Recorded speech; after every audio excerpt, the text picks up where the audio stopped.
Path, are we clear? This is my favorite part. Death is inevitable. This is what it's made of.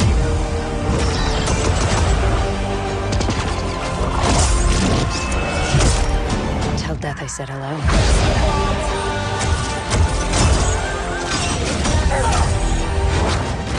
Thanks for playing. High five. This is what legends are made of. US Soccer, brought to you by Volkswagen. Looking for some magic in Orlando, the US Soccer team, who are facing a major test on the road to redemption. 3 months out from the Gold Cup, new coach Greg Berhalter aims to continue his winning start against improving Ecuador. Good evening from Orlando. Well, the US Soccer team have won 2 out of 2 under their new coach Greg Berhalter, but this is an altogether different test, and with everybody available against Ecuador. You just get the feeling, Ian, this is the reboot, the official reboot after the debacle in 2017 in Trinidad. With the new manager, Greg Berhalter, with a full group of players at his disposal. A lot of us on the outside want to see the new group of players in the new system. Today is the official reboot of the United States men's national team. Yep, all those European players available, so the selection doubly interesting, and here it is. Goalkeeper Sean Johnson starting for the US for the first time in 6 years. Tyler Adams experimental at right back. Long and Brooks, and then Tim Ream, who's captaining the team for the first time, the Fulham defender. Will Trapp anchoring the midfield ahead of Michael Bradley. And in the attack, this is about Weston McKennie being a two-way midfielder, but also Christian Pulisic providing that support. But at times, he'll play as a second forward with Giazzi Zardes, Morris, and Ariola in wide positions. But for the last 48 hours, it's been all about Tyler Adams in a new position. And earlier today, he caught up with our Sebastian Salazar. Tyler, a lot of people have an opinion about you playing right back. How do you feel about playing a position? Yeah, I mean, when I come into camp, I just know that the first things first, I'm excited to represent my country. Any way that I can get out on the pitch and try to contribute in a positive manner, that's what I'm going to go out there and do. And I think that for me, now it's about bringing those ideas to life and working with Greg to try to emphasize the details that he put in place this week. I know it's a defensive position, but if things go to plan tonight, how much will we see you involved in the attack? Yeah, I'm going to try to get forward as much as possible. I mean, obviously, playing out wide and playing a little bit of a different position is unique, but I think that I'll find myself in the midfield more than I find myself out wide. Thanks, Tyler. Appreciate the time.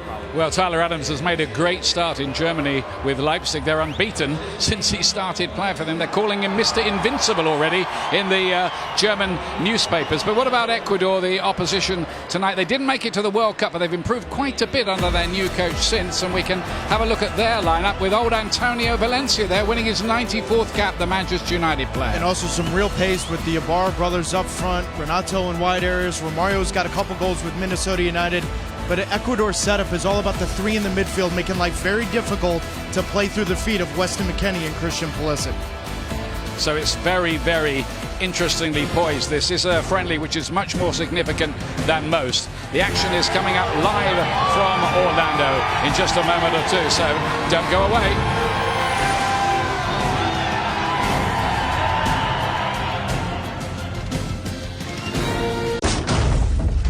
Path, are we clear? This is my favorite part. Death is inevitable. This is what legends are made of.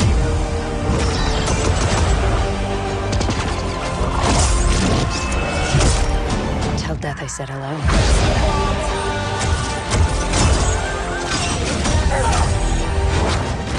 Thanks for playing. High five. This is what legends are made of.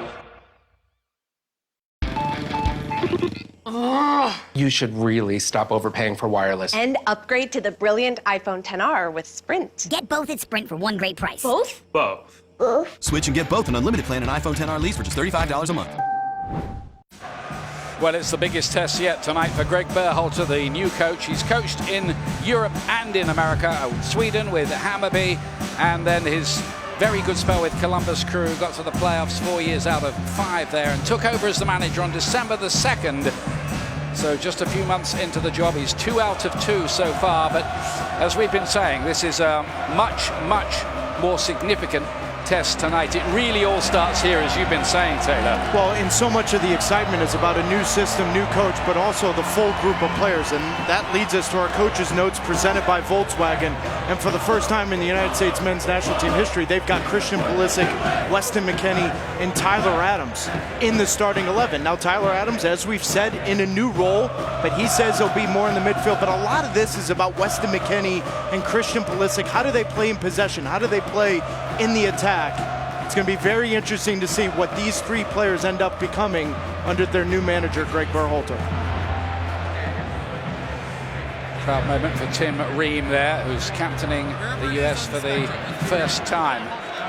Been in and out of the side in recent years. Canadian officials tonight headed by referee David Gantar.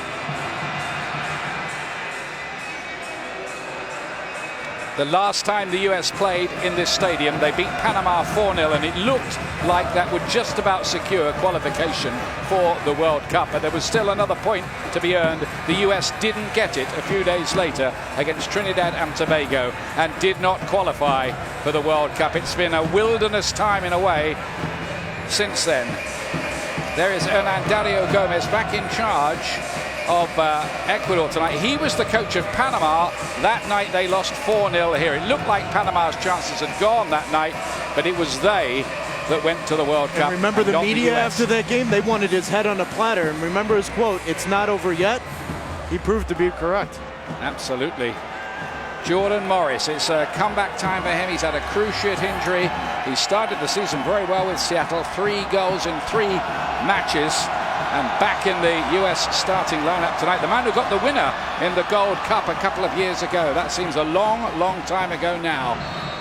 US getting us underway here in the white outfit. And Trapp playing the ball across to his skipper tonight, Tim Ream. Seems like the new coach, Greg Berhalter, big fan of Ream.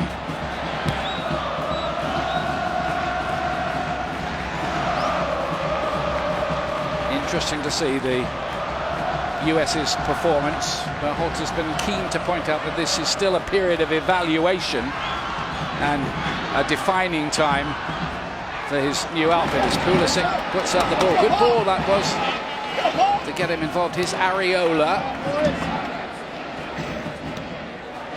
Only Areola and Pulisic played that night against Panama. It was only 17 months ago. But it's been a traumatic time for US soccer since then. Maybe the good times are on the way back. The Gold Cup, and they need a competition, don't they? Coming up in 3 months' time.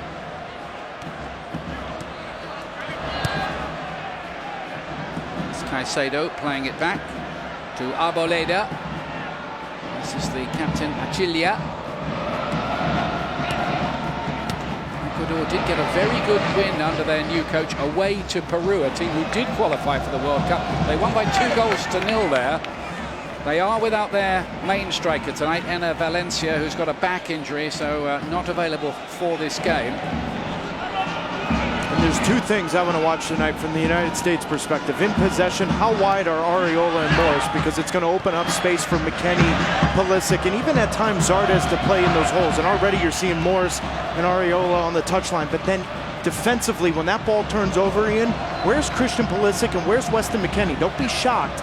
At times you see one, if not both of them, close to Giazzi Zardes. Drops ball through towards Pulisic. Zardes was nearly set up, but that was great play from the US. Then they suddenly switched to a long ball. Trapp played a beauty. Here's Pulisic. Good to see, mixing it up short and long and changing the tempo. And nearly in straight away.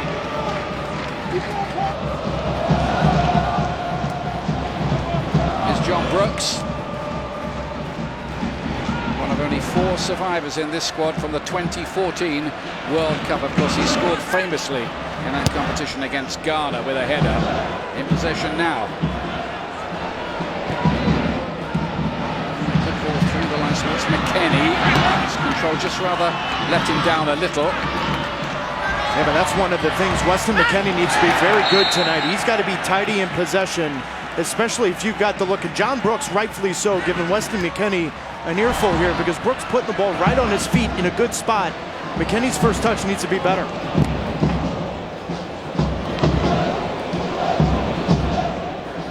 Aaron Long, who's made a, well, meteoric rise, really.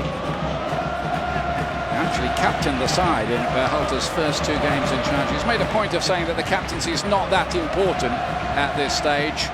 Don't read too much into the fact that Ream wears the armband tonight. More interested in the performance and getting new ideas across. Trapp again looking for a penetrative ball, progressive ball towards Zardes, who might be penalised for that challenge. And Ian, let's go back to that chance early on. I think one of the things you want to watch tonight is how many times do you see Paul Arriola and Jordan Morris make runs in behind. Because of no ball pressure on Will Trapp, he's allowed to pick up his head, but that all starts from the positioning. I'm talking about the beginning of the game. Look at how wide the United States is trying to make the field. That allows Will Trapp to play that ball in. That is a perfectly timed run from Paul Arriola, but so much of that starts with the setup of where he's starting that run, and that's with chalk on his boots because he's on the touchline. Well, he's made the point, hasn't he, Greg Berhalter? He wants to make the fans proud of the team again, and I think there has been a slight feeling really since the World Cup failure to qualify of the nation being just a little out of love with the team. Slight? You're being generous, aren't you? Yeah, I'm trying to be. You know what I mean, though, don't you? Absolutely. And that's why I think for friendlies, the result's extremely important tonight. We can talk about evaluation all you want, but the team morale, new manager coming in with the outside having big question marks about what he's wanting to do. I think Greg Berhalter unusually needs a good result tonight in a friendly. It's Tyler Adams, and his deployment at right back is a sign, I think an early sign, that Berhalter is quite prepared to be very much his own man with some bold tactical shouts. That's a better touch there from McKennie. Trapp started the game very well indeed. McKennie, Pulisic, and then, well, smuggled behind as the US looked to get in there with Tyler Adams breaking forward. Yeah, but so much of this is that first touch from Weston McKennie. He cleans it up. It allows Pulisic and Tyler Adams to get forward, and Caicedo doing a wonderful job of recovering for Ecuador. But all of that comes off of Weston McKennie's first touch being cleaner than it was early on in the game. It's a pretty exciting start this from the US. Pulisic with the cross in, and the header goes past the post from McKennie. And while Christian Pulisic was taking this, there was confusion with Tim Ream and Paul Arriola. And Ecuador actually had an attacking player top of your screen, wide open on the counter. Good ball in from Pulisic. Good start from the United States. McKennie just 20 years of age, like Tyler Adams, like Christian Pulisic. All 3 playing in the Bundesliga and all starting together for the USA for the very first time tonight. Interesting to see the chemistry. Pulisic, of course, is making that $75 million move to Chelsea in the summer from Borussia Dortmund. Makes him the most expensive US player ever. Adams to Morris. And McKennie.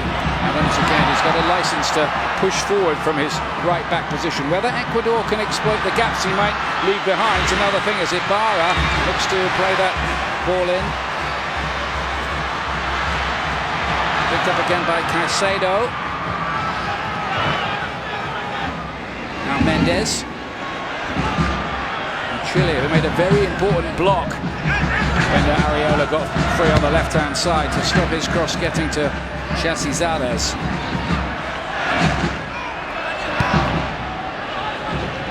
Of course, Ecuador are heading for the Copa America in the summer as well, so they will be keen too to get a morale-boosting result tonight. Well, they're also coming off of winning the Under-20 South American Championship, Ian, so they've got some young players within this camp that are looking to break in, like the McKennies, Pulisic, and Adams of the world. Yeah, they've got a youngster called Leonardo Campana, 18, on the bench tonight. He was the top scorer in that South American Under-20 Championship win. Antonio Valencia, the Manchester United man, back into the danger area. It's a good start to the game here. Paredes. Good feel to this, isn't there?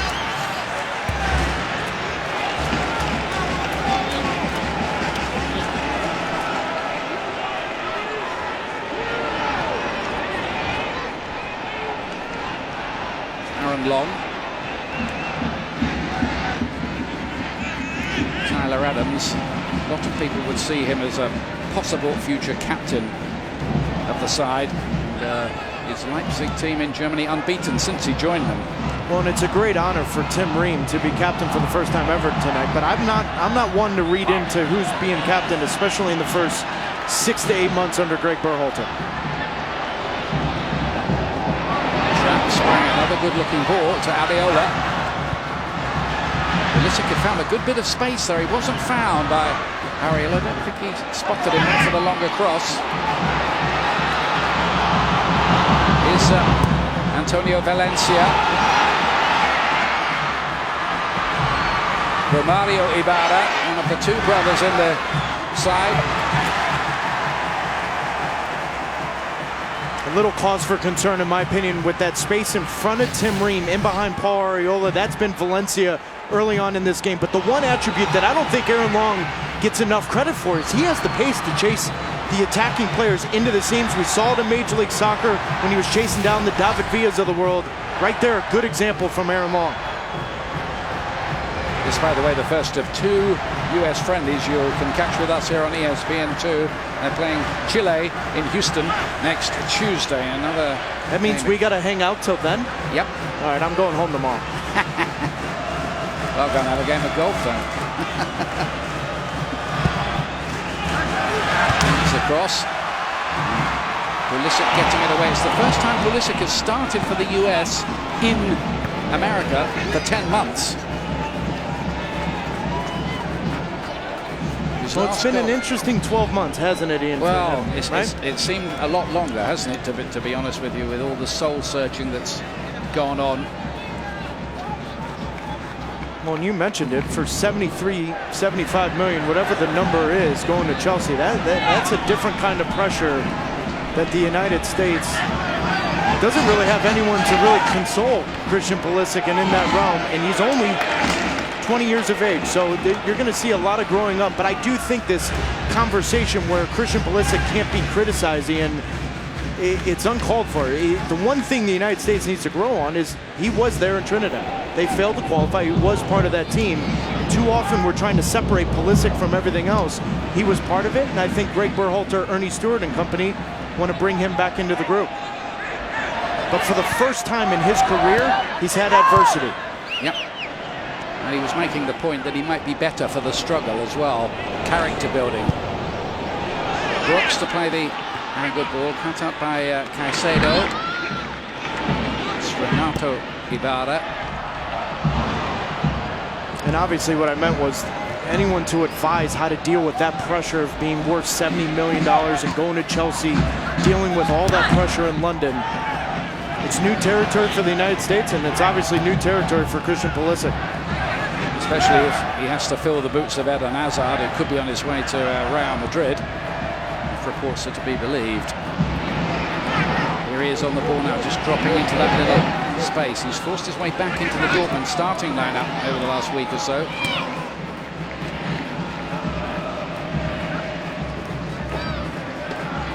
Pulisic's taken a knock there. By this stage, he'd already scored against Panama on that big night 17 months ago, and actually he was ripping the Panama defense to shreds that night.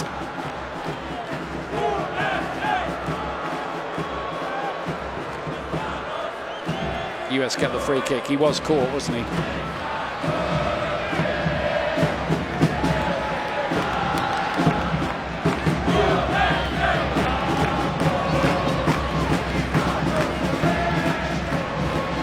During his time in Columbus, Greg Berhalter loved to set up Giazzi Zardes as 1v1 on the back post when a team wanted to defend a set piece in this spot with a high line. So keep an eye on Giazzi Zardes on this back post with obviously Long, Brooks trying to make that run right to the penalty area.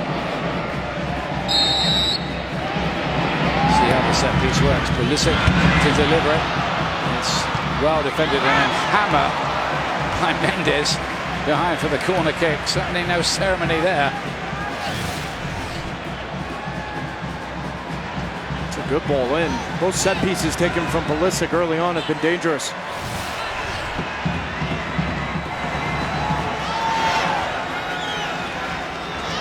There's a bit of a buzz about the U.S. performance. Keep an eye on Ecuador on the counter. They've got 3 attacking players waiting for the counter here. Ian, tell me the last time you saw this in England. Yeah. A team defending a set piece, and there's 3 attacking players waiting at half field. It's really the changing face of the game, which is so much about the transition and fast breaks. Well, and what's dangerous here is the United States ultimately wants to be +1 when you defend this. They're taking a chance here by keeping 3v3 and having Paul Arriola between the 18 and those 3 attacking players of Ecuador. It's very unusual. Jordan Morris just getting a word from the referee, who's trying to keep his eye on all the pushing and shoving going on when these corners come in. Pulisic and Dominguez wasn't quite sure of his bearings for a moment, but it's harmless enough in the end.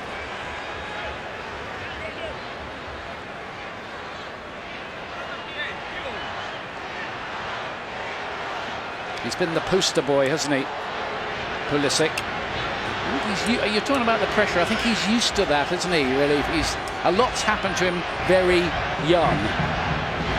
Going to Germany as a boy, really, and having to find his way without knowing the language. But if he ends up being the replacement to Eden Hazard, who goes on to Real Madrid, there's different levels of pressure. And with all due respect, I think the pressure at Chelsea is going to be a little greater and a little thicker than it is at Dortmund. That deal will go through despite Chelsea's ban in transfer windows, because it was completed before. So officially, he's on loan at Dortmund at the moment. He is a Chelsea player already, Pulisic.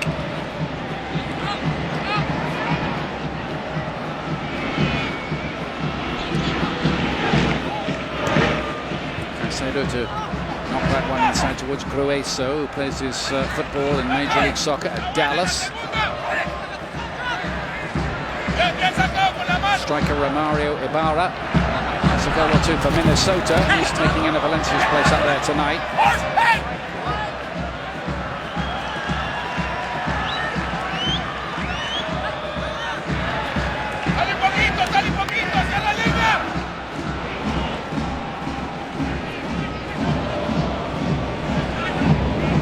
Here's Tim Ream, whose Fulham team are destined to be relegated from the Premier League, sadly. Just letting in too many goals. Long finds a good ball to McKennie. Done that once or twice tonight to good effect. Ecuador made a present of the ball back again. And I just wonder at times if Ecuador actually wants to come out of that shape and maybe pressure the back 3 of the United States in possession, Long, Brooks, and Ream, and not allow them to get into any kind of rhythm. We saw that during Berhalter's time in Columbus when teams pressed them a little bit, then they were a little out of sorts. And right now you're seeing Tyler Adams slide in. Weston McKennie's playing high up next to Zardes. Now it opens up the space here. Ecuador allowing the United States to play through him a little bit. Morris used on the right-hand side, which means he can cut inside in theory and let go with his better left foot. Like the old inverted winger idea, really. Best exponent of that, probably in the world, Arjen Robben in recent seasons.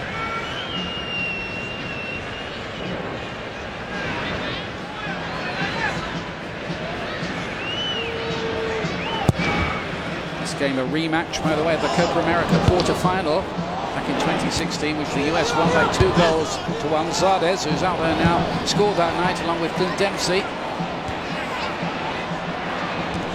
Brooks wins the header ahead of Romario Ibarra.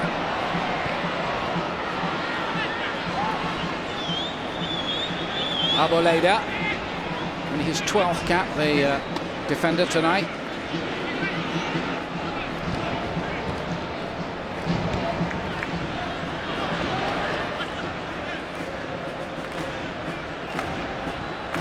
Last time Gomez was in charge, he took Ecuador to the 2002 World Cup. In the qualification, they finished 2nd ahead of Brazil, who went on, of course, to win that World Cup. So he's got a bit of a name. 63 now.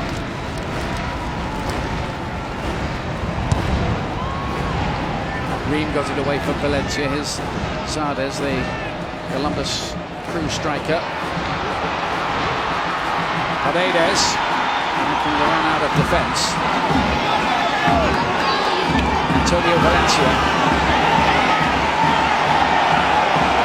33 now. Hasn't played for Manchester United since January the 2nd. He's become a bit of a forgotten figure at Old Trafford. Not in Ecuador, though, apparently.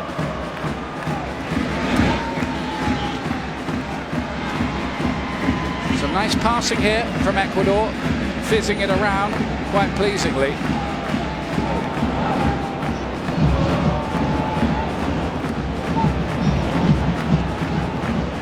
Orejuela.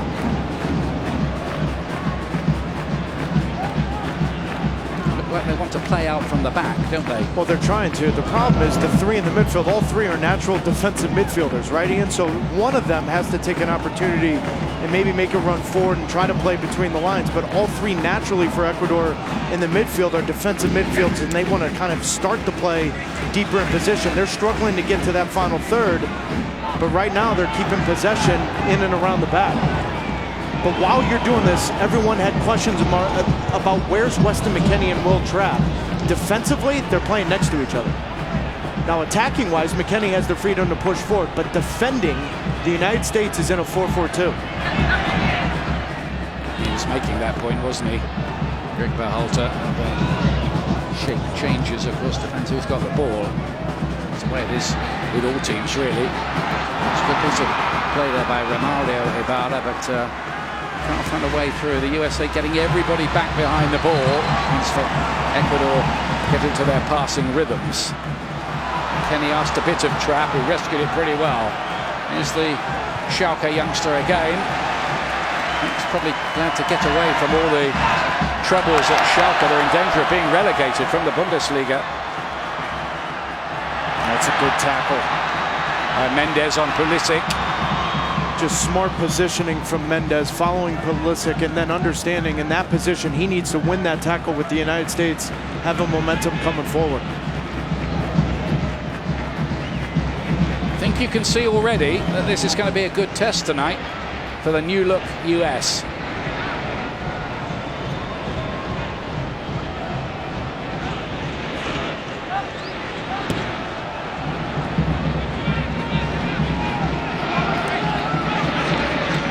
Paredes, who had a spell with Watford in England, wasn't in the team all that regularly, as I remember.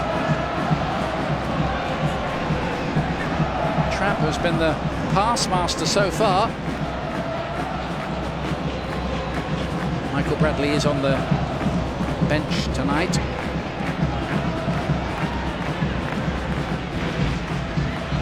Jordan Morris. There's Pulisic, who's very good at going past players. They know that. Ecuador, they've seen him before. The coach certainly has. Mendes was there to shut the door. But this is better from the United States, and in large part because Tyler Adams isn't in the channel with Jordan Morris. At times, their positioning has been crisscrossed a little bit, with Tyler Adams making that run forward. He's bringing in a second defender. Jordan Morris, for the first time in this first half, got an opportunity 1v1. Fourth corner already for the US. Keep an eye on that near post, Ian. Good run here from John Brooks. Pulisic, McKennie winning the header. He pulled away into space cleverly. Good in the air, Weston McKennie. Something the US and Greg Berhalter plan to take good advantage of. He's often been deployed a right back or right wing back by his club, but probably more at home as a central midfield player. Ecuador have a player down injured, and he can have some treatment now.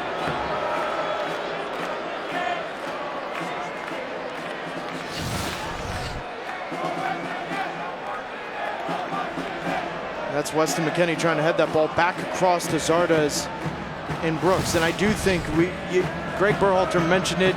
It's just the way that rosters come into play. Ian, some players didn't even show up till Monday night. And while this is the last opportunity Greg Berhalter has for a full group of players before the Gold Cup, it hasn't been as easy as he would have liked. I think it was Tim Ream showed up Monday night. Yeah. Some players are playing 3 games a week. And so that's why I think Tuesday night in that lineup you see, I do think you're going to see some changes. Potentially, maybe even 6 or 7 changes to the lineup. Yeah, I think he got a kick in the stomach from his teammate there, Paredes. Let's bring in our touchline reporter, Sebastian Salazar. You know, guys, before players started arriving here on Sunday, it'd been something like 42 days since Berhalter last had a team in front of him. That doesn't mean he wasn't coaching, though. Super proactive, communicating with his guys, especially those abroad that missed the January cap. We're talking about WhatsApp groups with long videos on Ecuador, Skype calls with tactical graphics dropped in, something 20-year-old Tyler Adams said was beyond even his tech savvy. And then the old-fashioned phone calls, you know, calling Matt Miazga after a difficult loan spell at French club Nantes. And I think actually Miazga described Berhalter well. You know, asking all these players, what's he like? It was real simple, detail-oriented. This guy just doesn't seem to miss much. Thanks, Seb. Yeah, it's detailed preparation, all right. He's the first US coach in history who actually played for the US at a World Cup. That's a surprising one. It's Ream. Ream doesn't have the job of moving forward from that left-back position. He's there primarily to defend. Others have that kind of work playing ahead of him. And that's also why I think you see Paul Arriola in front of him. Arriola at times does enough work defensively for two players. Here's McKennie. Back to Morris, who lost the ball under his feet a bit. Pulisic looking to dance through them all here. And it might still break his way.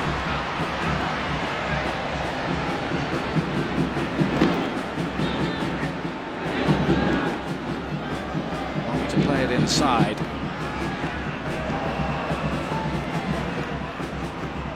Significant that Aaron Long has kept his place in the team, the New York Red Bulls defender.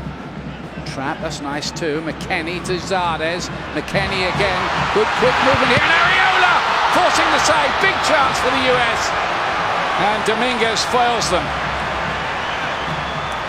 The little pockets of space in the holes where Christian Pulisic and Weston McKennie are picking up, that if they're clean with their first touch, combinations there to be had.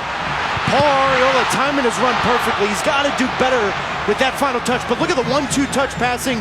Good work from Zardes in the first touch he's had in this first half. Much better from the United States playing between the lines of Ecuador. Yet another US corner. It's a really slick move that by the US. Deserved a goal, and that was a fine save with the feet of Alexander Dominguez. Well, what a difficult job that is for Giazzi Zardes. Here we are, Ian, 26 minutes in, and that's his first touch. Right, so oftentimes you think a number 9, you're going to play through him, combination play, but the way the United States is set up against Ecuador right now, so much of what Zardes needs to do is when he does have that opportunity to lay it off with one touch, but make sure at all times he's splitting the two center backs, keeping them honest, open up the pockets underneath him. It's good the way they did that, though, the one-touch football. Opened up Ecuador. Arriola. McKennie. Paredes was rather looking for the free kick and has got it. McKennie's quite happy to own up to it. ESPN's coverage is brought to you by Volkswagen, presenting partner of US Soccer. No goals so far, but there could have been for the US, who've started pretty brightly here.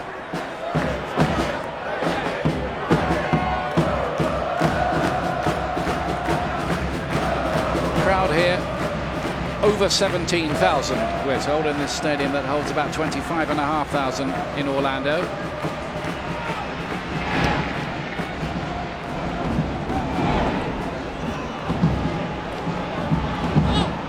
Dark alongside Taylor Twellman, bringing you commentary tonight.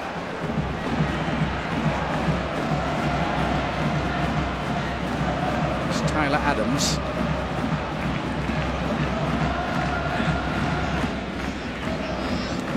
Could be playing in the Champions League next season with Leipzig, the way things are going.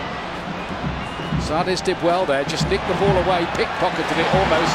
Another good ball, trap to Arriola. To Pulisic. Kept it alive.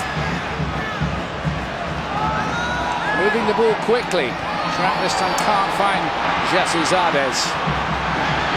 There might be something on the break here as Renato Ibarra chases that one, but Adams, who's very, very quick and might be one of the fittest footballers around, was able to mop up. He is tireless, Tyler Adams.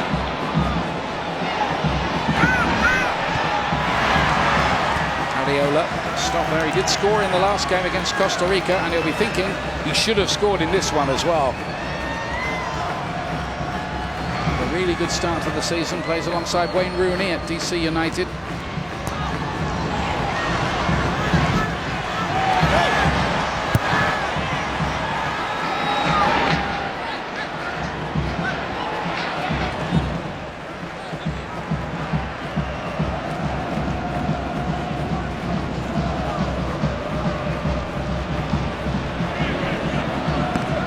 Jordan Morris.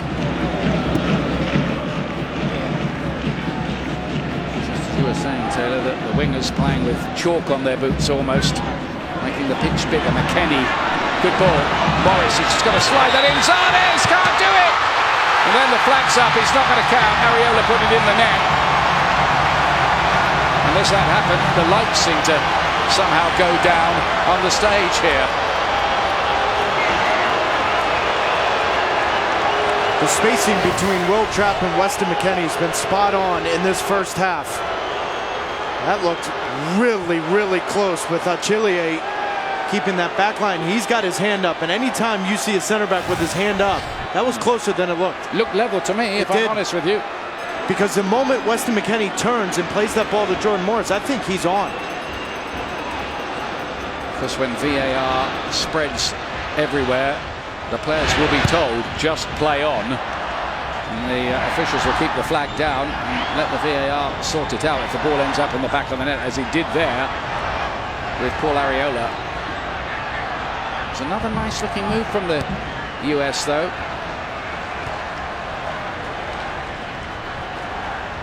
John Brooks. Too easy, really, for Caicedo to cut it out. Morris took a bit of a hit.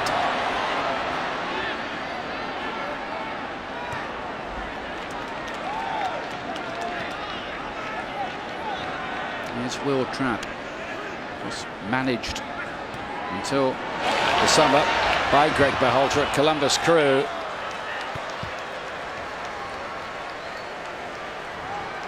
Let's have a look at this offside call again. Keep an eye on this defender right here. That line where it's coming across. Ian, that's close. From that perspective and that angle that we have. I mean, unless there's a different look or his right shoulder is in that position. But Jordan Morris looked level to me. Yeah. We'll never be able to quite prove it. And you can't say the officials got that wrong, but because they do say the benefit of the doubt should go to the attacking team. I think that was forgotten many years ago, though, if I'm honest. Well, if you ask any attacking player, it has.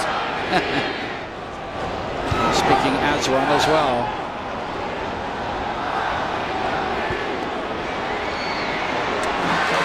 Renato Ibarra taking on Adams.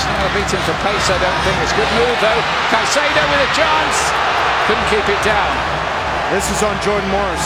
This is completely on Jordan Morris. And Tyler Adams is 100% correct to have words with Jordan Morris, because this comes down to 2v2 on the inline.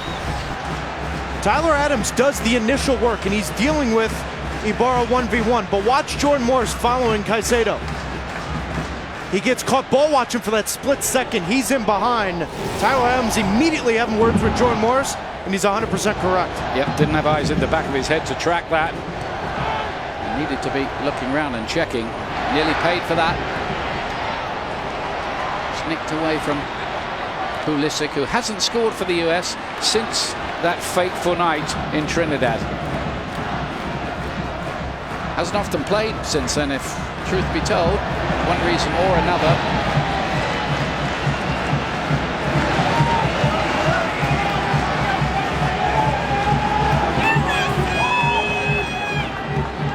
But I think he might enjoy playing with this kind of style and movement around him.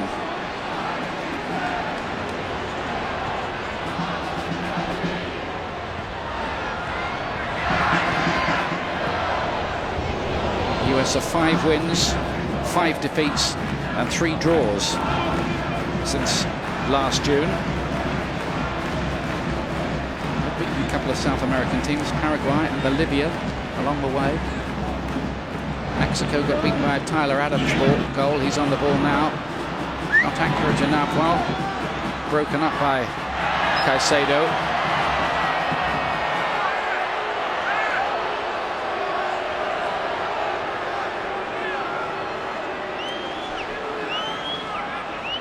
Just watching what Greg Berhalter wants Tyler Adams to do, it reminds you a lot of what Philipp Lahm did for Germany and what they wanted. And there's a great article from Paul Tenorio in The Athletic about speaking with Bastian Schweinsteiger of the Chicago Fire about that role. But right there's a good example. John Brooks, Aaron Long trying to find a half a yard. Tyler Adams is making a 15, 20-yard run from the right back spot coming into the midfield. The only issue there, Ian, is that it unbalances you if you turn the ball over, and that led to Tyler Adams having that immediate foul when the ball turned over. Yeah, because smart teams will take a note of that and know that when the ball is lost. Because if I'm Renato Ibarra right now, you're 100% correct, Ian. I'm going to stand on this touchline and force Tyler Adams to go in the midfield, and then when the ball turns over, find Ibarra going the other way. That's what Adams is doing now. Look at him. He's the right back, but playing in the center of midfield. Gives the US an extra man in there. That's the advantage. Innovative. Pulisic. Close control. Areola, who looks bright and lively. It's a tidy finish from him, even if it didn't count. Look where Adams is now. Yeah, but now when the ball turns over, now what? See, you're exposed a little bit, so there is concern against a better opponent going the other way. That's where my cause for concern is. Yes. Will it work against the elite teams when such meetings come to pass? Which, of course, we all hope will be at the next World Cup. That's the point, isn't it? Yeah. That's the point. 3.5 years away, of course, but time does fly. Seeing a lot of the ball, Adams. Trap spreads the play nicely.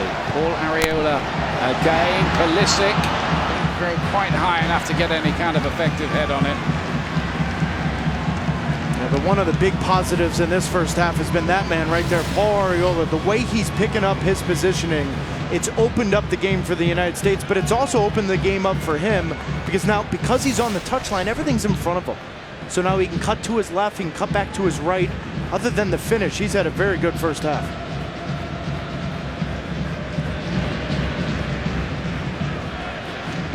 '20th cap for him tonight. And Michael Bradley there, who's already number 3 on the all-time appearance list for the US. He might even become the record holder if he can stick around for another year or two.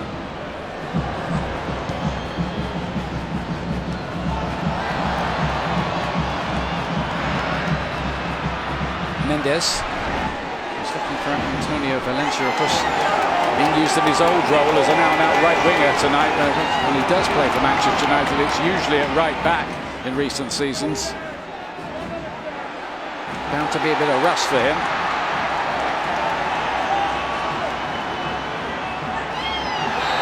Trapp was tenacious there in trying to win the ball back, and the US get the free kick. He's been good too, I think, in this first half. Will Trapp. He's done a good job, especially in possession. But the one question for Will Trapp at the international level is, athletically, is he physical enough to compete against a team like Ecuador, where they're bigger, they're faster, they're stronger than you? But I found it very interesting that in the first game with a full squad, Will Trapp over Michael Bradley, that tells you where Greg Berhalter's mind is. Here's McKennie looking to make progress. And so they're very athletic looking left back, getting it away. He stayed down as well. Looks like he wants a bit of treatment, which I think will happen. No, it won't. I don't think even the Ecuador players have seen that their teammate's in trouble. I'm sure the bench is going to shout out to somebody in a moment. No, they're going to play on.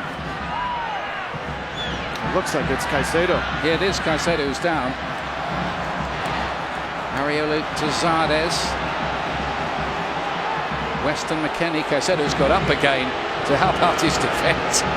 It's almost a Lazarus-like recovery, wasn't it? Looked like you after that alligator was chasing you at the hotel yesterday. That was a long You've way never away seen from an alligator before, Oh, have I've you? seen alligators, don't worry about that. Yeah, but usually in the zoo. That's as close as I want to get, thanks.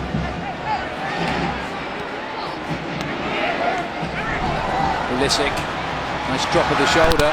Linking up well with Areola over on that side. There's a good little understanding between those two by the look of things.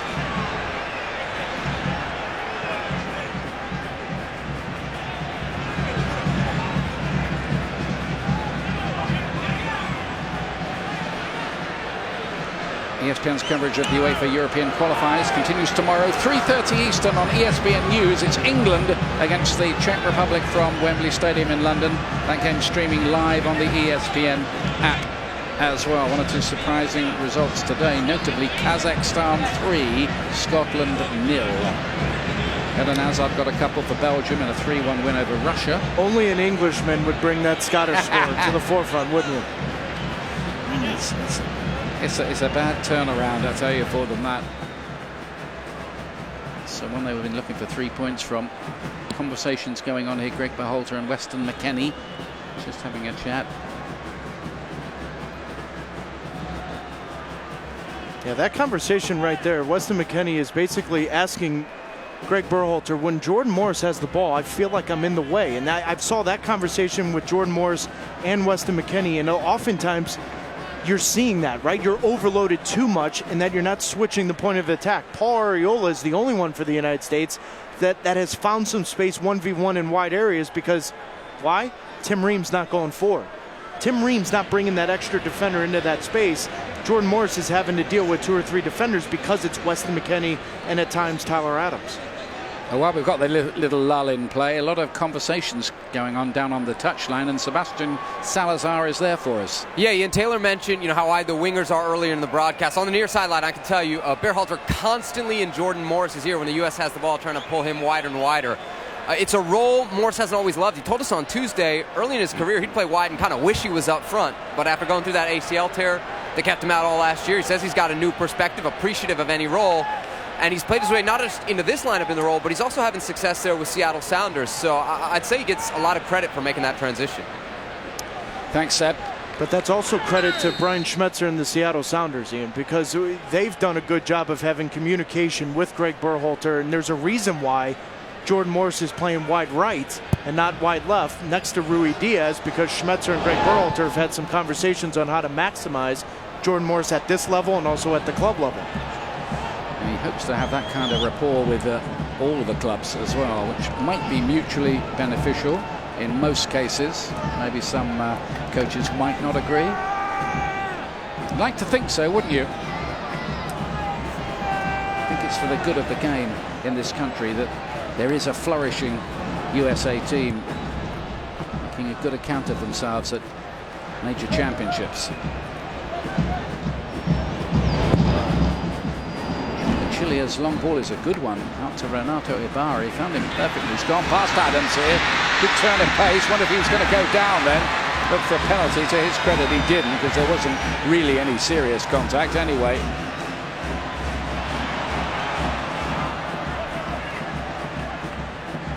Zada's the man in occupation up front. I don't think Josie Altidore, who we haven't seen for a while in a US shirt, is totally out of the picture. Is he long term? No, he's not. No chance. If this is a must-win World Cup qualifier today and everyone's healthy, Josie's your number 9. Just coming back a bit, isn't he, from a knock at the moment.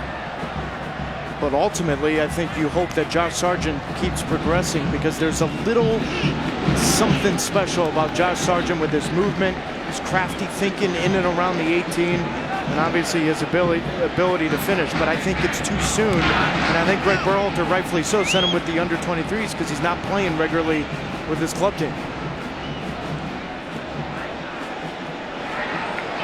Ecuador, Ian, has had possession in these moments, but they've struggled to play between the lines where the United States has not. And a big reason why, I go back to that point of Ecuador. They're 3 starting midfielders tonight, all 3 defensive midfielders. So they're a little uncomfortable pushing forward and playing underneath Ibarra up front, who's left alone. Yeah, they've not really shown that much creativity so far. Good ball retention at times, but the bright ideas have come from the US. So far, nothing to show for them. But I think Greg Berhalter might be quite encouraged by what he's seen. Maybe the fans too. Morris has got a job to keep that one in.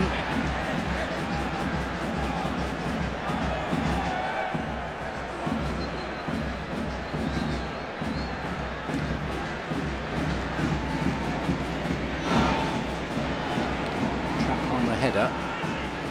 Question to whether the US can keep this kind of intensity going in the game. The US coach has won his first 3 games in charge since Bob Bradley in 2007. Bob, who took the US, of course, to the last 16 of the 2010 World Cup. Trapp's ball is a good one again. Morris's control on his chest was okay. Couldn't work with the back heel, though. Caicedo, shuddering collision. It looked a fair challenge to me, and the decision's gone the way of the US. Caicedo saying, look, I didn't leave the ground there. It was fair enough, wasn't it, ref? Yeah, but watch Caicedo. Does he leave his feet? Now, that's a good, for me, it's a good tackle from both players. That's exactly what I thought when it happened. Yeah, the referee took a different view. He's entitled to.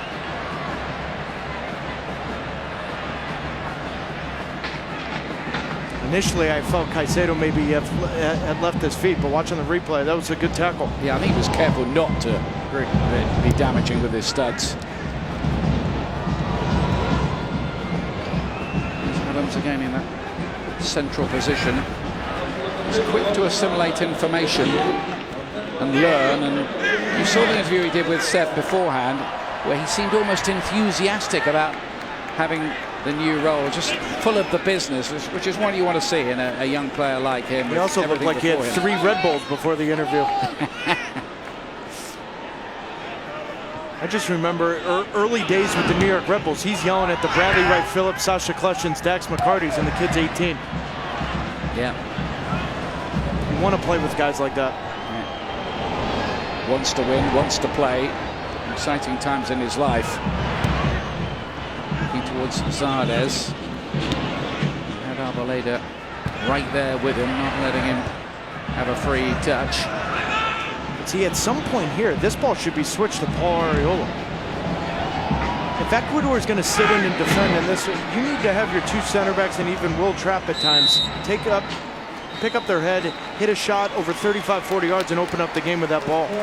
Half-time whistle blows. The time seemed to fly by, despite the fact there were no goals. Big save from Alexander Dominguez, the goalkeeper, to deny Paul Arriola.